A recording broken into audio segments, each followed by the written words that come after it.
Bonjour à tous.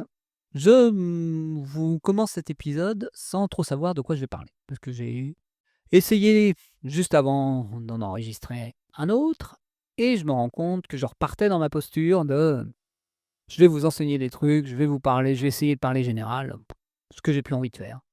J'ai envie de vous partager, moi, ma vie, ma vision et ce que je vis et ce que j'expérimente et ce qui me traverse.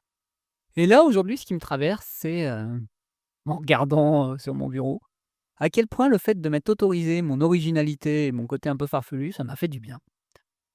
Par exemple, il m'a fallu, beaucoup de temps pour assumer que oui, avoir des plus autour de moi, c'est quelque chose que j'adore. J'ai besoin de ce côté original, de ce côté un peu absurde, ce côté un peu enfantin dans mon quotidien. Et donc je me suis autorisé à amener une pluche au boulot, à avoir une tasse ridicule pour certains, à imposer à ma femme d'avoir des petits, compagnons bariolés dans la maison, ce qui au début était pas obligatoirement à son goût.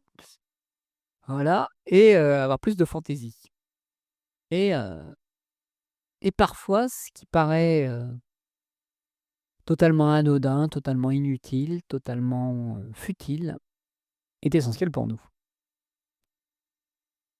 Et c'est vrai que c'est pas toujours facile à faire comprendre, c'est pas toujours facile à faire entendre, c'est pas toujours facile à même à assumer ou à parce qu'on peut facilement argumenter que c'est, «Ah oui, mais ça sert à rien». Ça me fait penser à la grand-mère de ma femme qu'on a été voir récemment qui m'a dit, «Ah ouais, mais de toute façon, jouer ça sert à rien, c'est inutile. Pourquoi s'embêter à ça?» Voilà.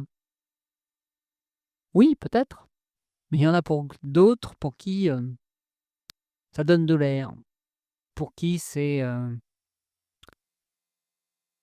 quelque chose qui améliore leur quotidien. On pourrait dire que l'art est inutile, que la beauté est inutile, que voilà, plein de choses peuvent paraître inutiles. Donc j'aimerais vous poser la question de qu'est-ce qui est vraiment pour vous essentiel? Qu'est-ce qui est futile mais essentiel pour vous? Voilà. Quelle est votre futilité essentielle? Ce serait la bonne question. Moi j'ai ça, j'ai ce côté très, enfantin, peluche. J'ai ce côté avoir besoin de me nourrir d'imaginaire et de et je dirais d'égoïsme. Parce que c'est vraiment ça moi qui a été toujours ce que j'ai cherché dans l'imaginaire, c'est ce côté, ce que je pouvais, peut-être un peu chercher dans le développement personnel ou dans tout ce côté ésotérique, c'est le côté, on peut être plus que ce qu'on croit être. Ce chemin du héros, c'est toujours quelque chose, moi, qui me touche. Voilà et encore plus quand c'est en collectif avec le côté, esprit de corps. Voilà, tout ça pour vous dire que oui, parfois il y a des choses qui peuvent vous paraître, totalement, futiles, mais pourquoi vous les interdire? On peut avoir envie parfois de mettre des bougies pour son repas, de sortir la vaisselle du dimanche ou autre, parce que ça nous fait du bien. Il n'y a pas vraiment besoin de raison. On peut avoir envie de faire un gâteau, une bûche de Noël en plein été, et pourquoi pas? On peut avoir envie de danser en pleine rue, et pourquoi pas? Est-ce qu'on peut s'autoriser nos petites folies, nos petites extravagances, nos petites loufoqueries? Peut-être ça qui met du goût, qui met de la vie, qui met de la joie. Et j'en parle encore plus pour les hommes, parce que autant pour les femmes, le côté, loufoquerie vestimentaire est assumé, que ce soit au niveau des couleurs, des paillettes et tout ça, mais chez les hommes, c'est quand même pas trop standard, on va dire.